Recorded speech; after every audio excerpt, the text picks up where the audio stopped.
I shouldn't have married an old hag like you.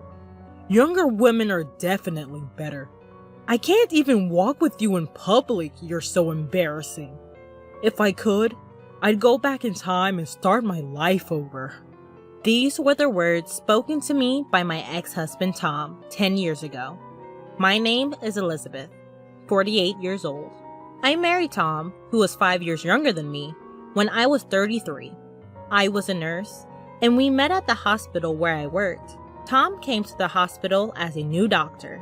He had just finished his residency, and he asked me about various things. I found his innocence endearing, and couldn't help but support him. But I was a nurse, and he was a doctor. Not to mention, I was 5 years older, so I didn't think of dating. Still, he talked to me almost every day, and I couldn't ignore him. We eventually started dating naturally. I was a bit concerned about our age difference, but he didn't seem to care at all. So, I stopped worrying too. We got married after 2 years of dating, but after 5 years of marriage, he started to verbally abuse me daily, saying he should have married a younger woman. He would chat with young nurses at the hospital in an exaggeratedly cheerful manner. But I tried to ignore it because it was a workplace. I didn't want to make a scene there, as it would only make me feel miserable. One day, Tom's cheating was caught. The other person was a former patient, but I had never met her because I was working in a different department. She was a woman 10 years younger than me. "With an old lady like you, it's no wonder we couldn't have kids. My girlfriend is carrying my child." What? Tom laughed as if cheating were natural. I couldn't bear the thought of being with such a man any longer, so I agreed to the divorce. Of course, I told Tom and his girlfriend that I would be seeking alimony. This made Tom furious, like a raging fire. "I was married to an old hag like you for 5 years, and you want alimony? I should be the one getting paid. Who would pay you anything?" He ranted with more force than I expected. It seemed he never thought he'd be asked to pay alimony after having an affair. I even received a call from Tom's father, who seemed completely unconcerned with his son's wrongdoing, saying that it's natural for a young man to be attracted to a young woman. I was appalled. Tom insisted that he would never pay, so I had no choice but to consult a lawyer. I couldn't back down quietly after all the horrible things he said and his affair. The lawyer told me that demanding alimony was my right, and I left everything to them. I often heard that getting a divorce is more difficult than getting married, and I truly felt that way. Thanks to the lawyer, I was able to receive the proper alimony, terminate the lease on the apartment we shared, and start living alone. I changed my last name from Evans back to my maiden name, Britton. The only silver lining was that Tom had switched to another hospital. "I wouldn't want to be in a hospital with a greedy old hag like you," he said as a parting shot.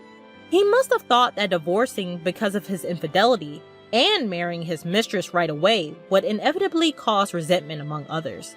But I was impressed by how well prepared he was, having already found a new workplace. However, you can't keep people from talking. I couldn't help but hear the whispers about how I was dumped by my younger husband, and it felt like everyone was looking at me that way. Eventually, I became paranoid that someone was always spreading rumors about me, and it took a toll on me mentally. In the end, I also quit the hospital. I spent some time aimlessly, but since I love working and being active, I decided to look for a new job. Fortunately, I found a small maternity clinic just 2 stops away from my current residence that was hiring nurses, and I was hired on the spot. It was a small hospital with a minimal number of doctors and nurses, but it was a comfortable workplace where everyone got along with the patients. "Miss Britton, you're very observant and well-liked by the patients. We're lucky to have you." "Thank you!"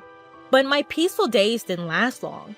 A pregnant woman who had been referred from another hospital arrived, and when I heard her name, I thought, huh? Sarah Evans, the same name as Tom's mistress. I checked to see if it was a coincidence. Her husband's name was Tom Evans, a doctor.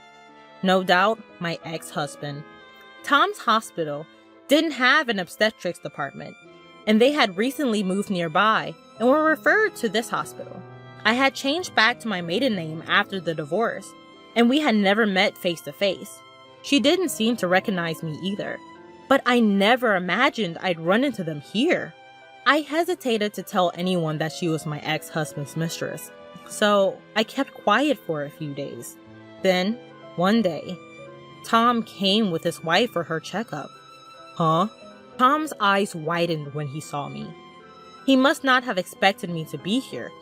I didn't want to meet him here either. What are you doing here?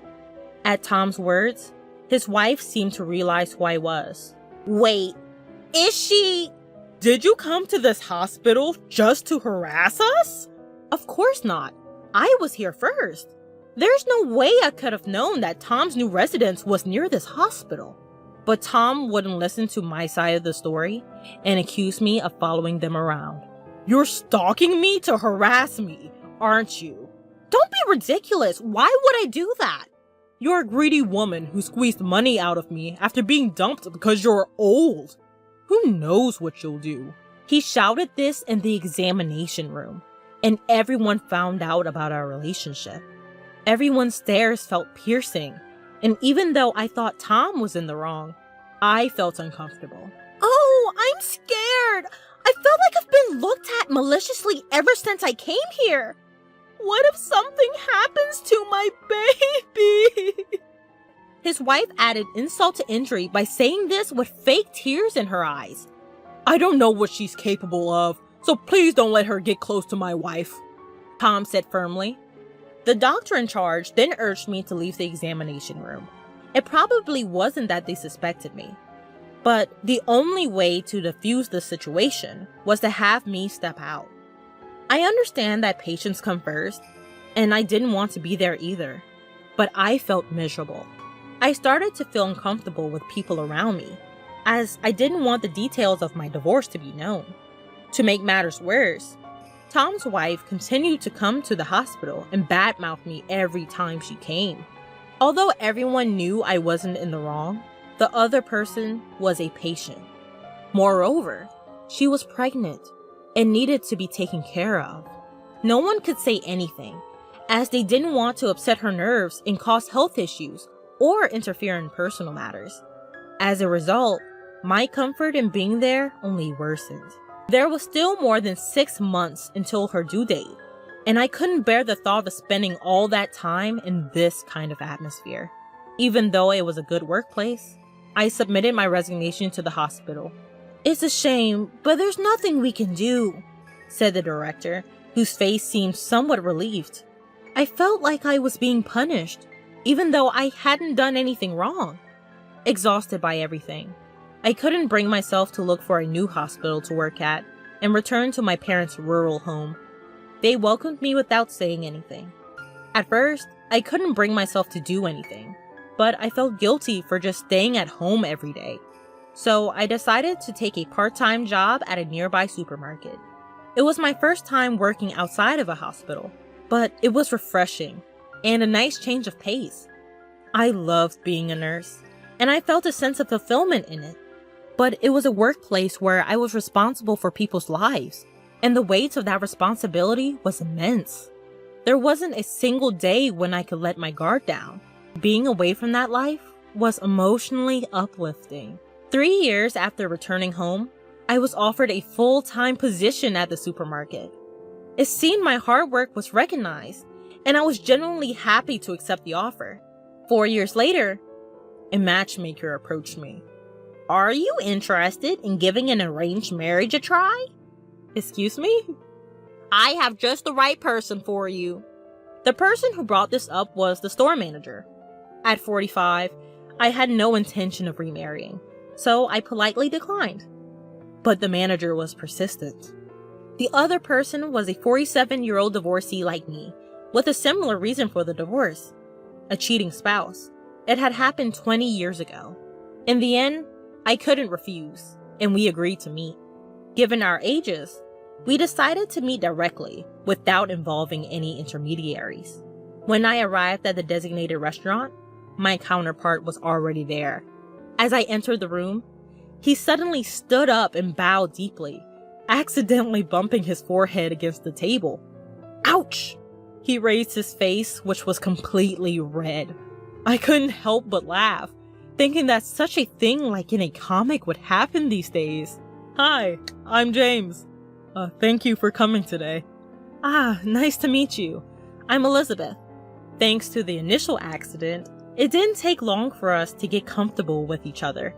As I listened to his story, it turns out this arranged meeting happened because he fell in love with me at first sight when he came to our supermarket while on a business trip.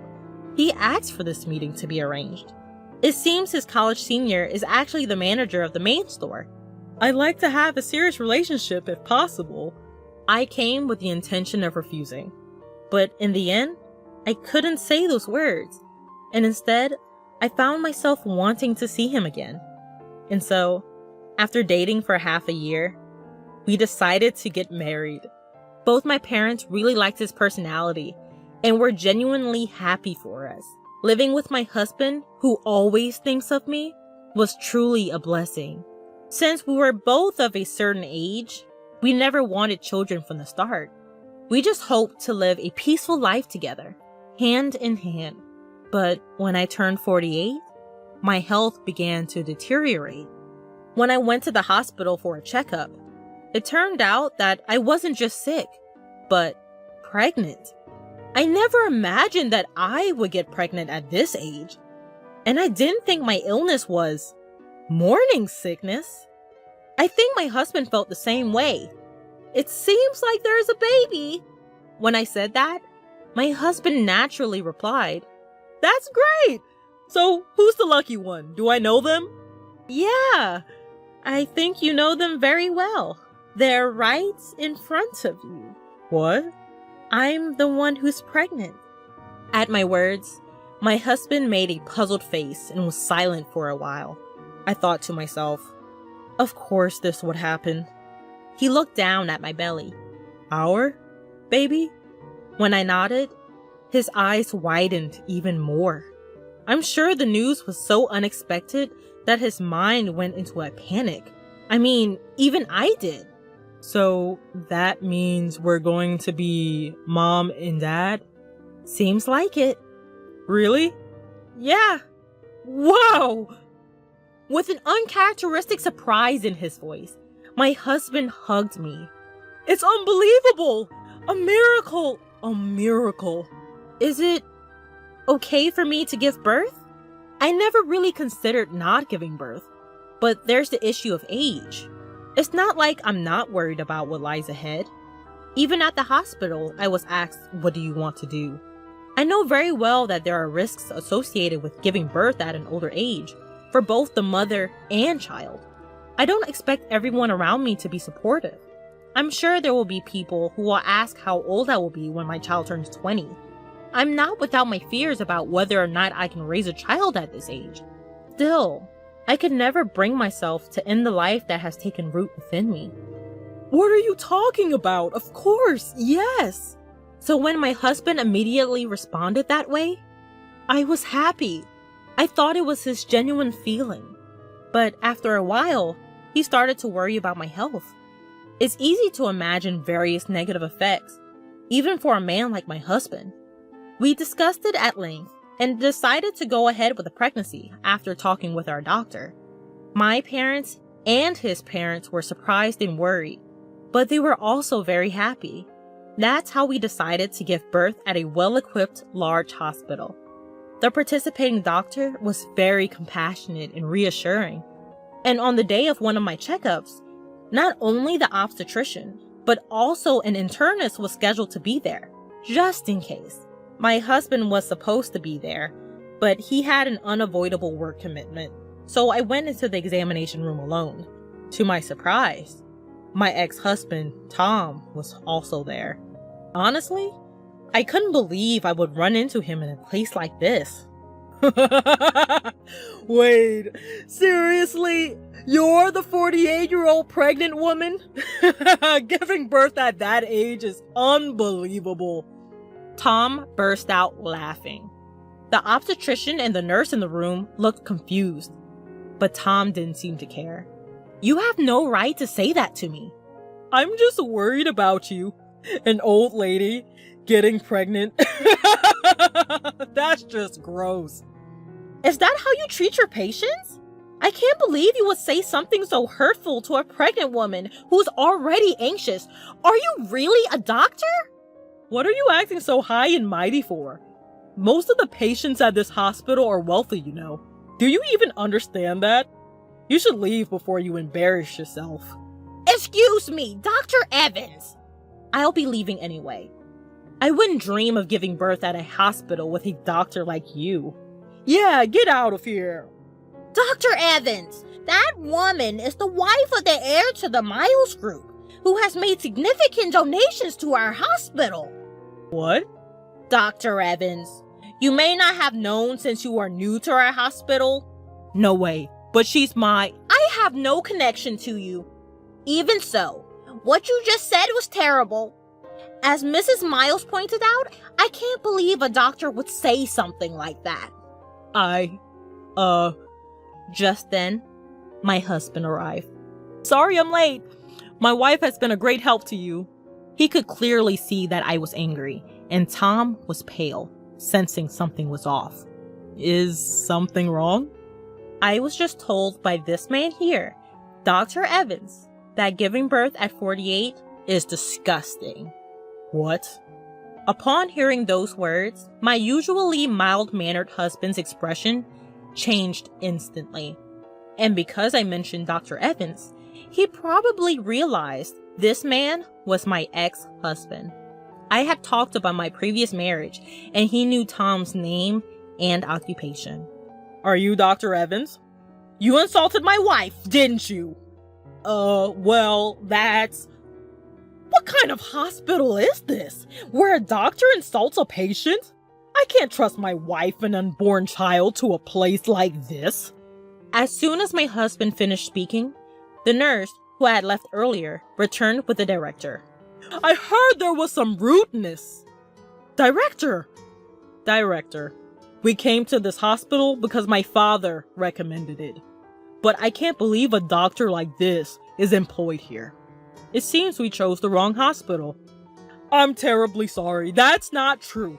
This man is not our doctor. What? I just fired him. Director, what are you... I didn't know he was like this either. I only took him in because a friend asked me to. We don't need a doctor who spouts such abusive language. He won't appear before you again. Wait, Director, what are you saying? Shut up and be quiet. Get out of here now. Don't come near our hospital ever again. Hearing the director's words, Tom, who was shouting, "No, I won't leave, I don't want to," was dragged out of the hallway by the obstetrician. The director apologized so profusely that we felt sorry for him. So we regained our composure and sat back down.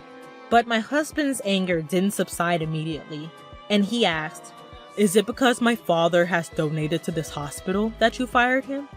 If not, would you let a doctor like him roam free?" The director shook his head in disbelief. Actually, it seemed that Tom had only been at the hospital for a week. Tom's father was a classmate of the hospital director, and after a recent reunion, he had begged the director to hire his son. The director had never imagined he would be like this and genuinely apologized. It's not like all the doctors at this hospital are like Tom. In fact, our obstetrician is a very good doctor. If Tom wasn't here, I'd want to give birth here, and my husband agreed.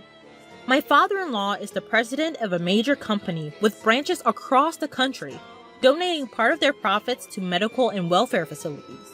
He had donated a large sum to this hospital because my mother-in-law was treated here for a serious illness when she was young.